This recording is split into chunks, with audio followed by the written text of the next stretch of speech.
આ સાથે જામનગરથી સમાચાર સામે આવ્યા છે। જામનગરથી સમાચાર પ્રાપ્ત થયા છે તો જામનગરમાં જાણીતા ડોક્ટરના પુત્રનું અવસાન થયું છે। તો આ દુઃખદ ઘટના સામે આવી છે।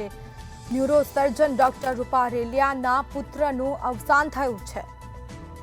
બીમારીના કારણે ટૂંકી સારવાર દરમિયાન તેમનું મૃત્યુ થયું છે। સમાજ 34 વર્ષીય ડોક્ટર જિગીશ રૂપા રેલિયાનું અવસાન થયું।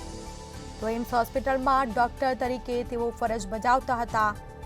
રાજસ્થાનના જોધપુર હોસ્પિટલમાં તેઓ સેવા આપતા હતા। હોસ્પિટલમાં સારવાર દરમિયાન તેઓએ અંતિમ શ્વાસ લીધા છે। ડોક્ટર જગતની અંદર ભારે શોક છવાયો છે, જેમાં હોસ્પિટલમાં સારવાર દરમિયાન તેઓએ અંતિમ શ્વાસ લીધા। તો જાણીતા ડોક્ટરના પુત્રનું અવસાન થયું। ન્યુરોસર્જન ડોક્ટર રૂપા રેલિયાના પુત્રનું અવસાન થયું છે। બીમારીના કારણે ટૂંકી સારવાર દરમિયાન મૃત્યુ થયું છે।